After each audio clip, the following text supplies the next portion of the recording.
Greetings everyone, Jennifer Nicole Campbell here. This is our next episode of Music Musings. Today we're going to be talking about the anatomy of a melody, and in particular we're going to be looking at J.S. Bach's Sleepers Awake.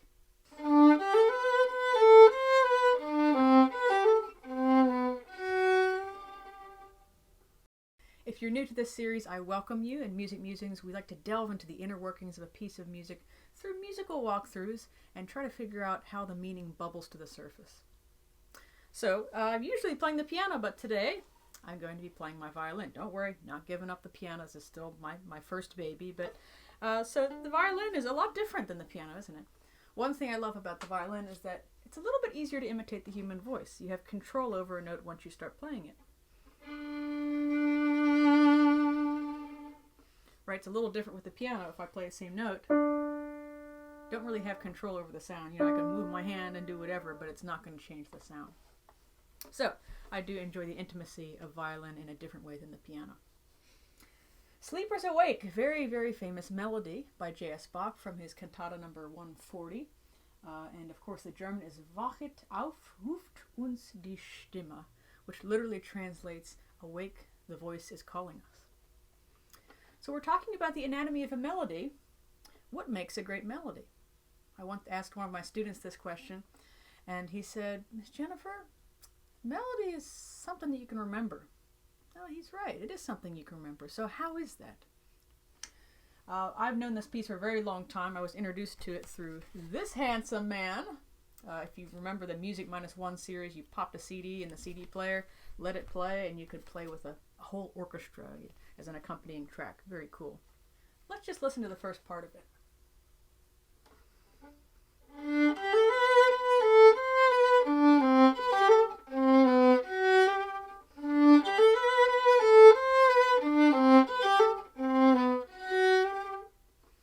One feature we have is these two-note utterances.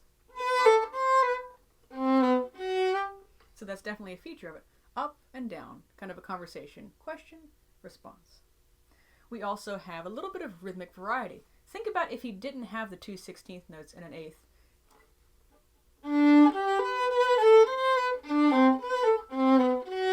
It's a little wah-wah, right? Not as interesting. So rhythmical variety is important. It also gives kind of a little guiding hand on the first beat, right? Going up, and then a little wrapping around itself. Then we have the upbeat, okay? Or, as I like to say, anacrusis. So for all you music students out there that really want to impress your teacher, say, oh, upbeat, you mean anacrusis? It's the official name for it. It's fun to say, too. What would it sound like without the anacrusis?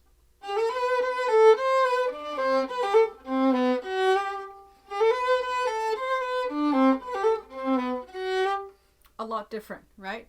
There's, again, going back to this kind of idea of a guiding hand, the anacrusis helps lead us into the first measure.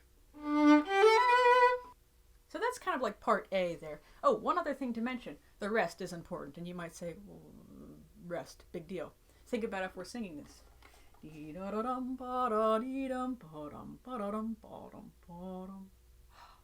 need the breath. Otherwise, you're going to be huffing puffing like the big bad wolf, right? Let's look at part B.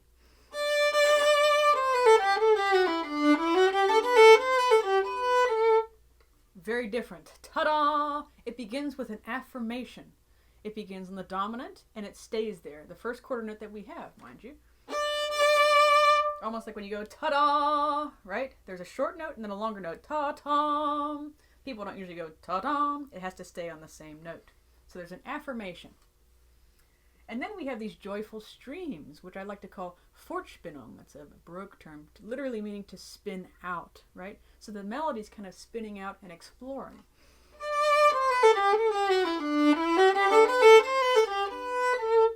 Now, it's not without connectivity to part A. Think about how part B ended. That was our two-note feature of part A. See, some of the best composers really know how to help connect things in our minds without us even realizing it. So ending part B with that gentle, reassuring two-note figure gives us some kind of comfort. Now part C.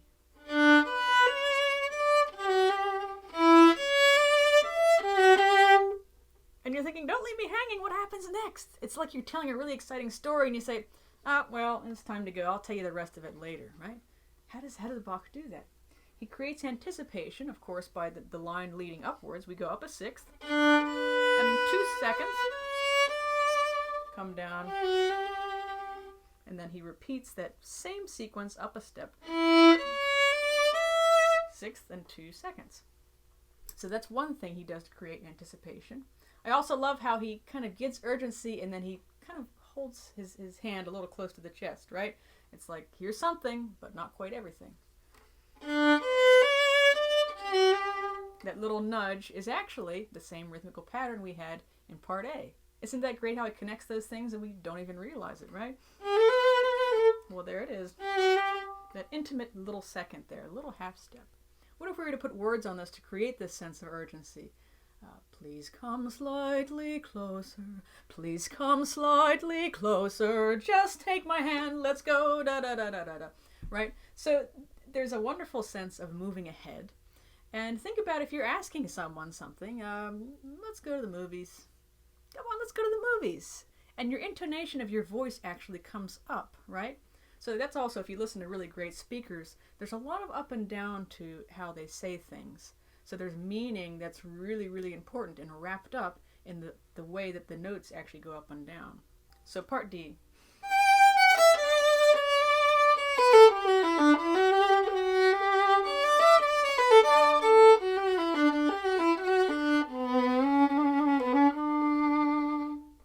It's funny because we end on the dominant. Now, we begin tonic, right? It's an affirmation similar to part B. Remember we had... You think maybe he would go... But that would be too predictable. And the most accomplished melodic writers know how to play with the predictable versus the unpredictable. So Bach... Just when we think we're maybe headed back towards the tonic, he brings us closer to the dominant again. Remember, the dominant tone in Western music is often it's restless. It needs to come back home. It's on vacation. It needs to come back home, right? So it's interesting that he keeps us in this uplifted state where it's just joyful. And he lifts us up with that little half step. And it reminds me of, right, again, that little intimate, joyful half step. There it is again, those half steps, those little squeezes, really beautiful. That always strikes me as somehow more majestic. I think I hear the connection between with... Also, it's kind of the first straight rhythm we have there in 2 measures. We've had all this interrupting ta-dum, ti-dum, ba-ba-ba-ba, a lot of motion. Why is motion important in a melody? Think about dancers. Think about conductors. What do conductors do anyway? One thing that they do is they embody the music and they try to project that and share that with the audience, with the musicians, to kind of get across what he or she wants to happen in the music. Think about a really great conductor like Leonard Bernstein, for example. He really embodied the motion of the music. He would jump up and down. He would get excited about the music. And that would portray to the musicians and to the audience the motion of the music. And like I sometimes tell my students, in order to find the emotion of a piece of music, follow the motion, going up and down. So after this kind of Fortspinnung elements of part D, it does resolve back to A.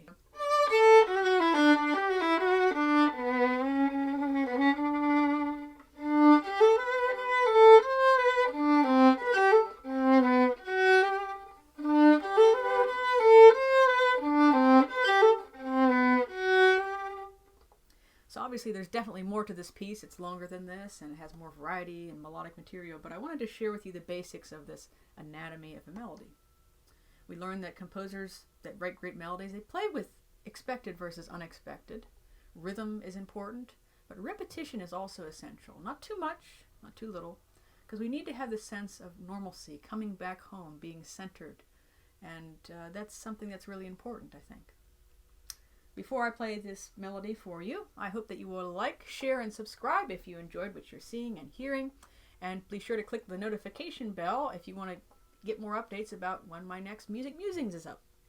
So, here we go. Sleepers Awake by J.S. Bach.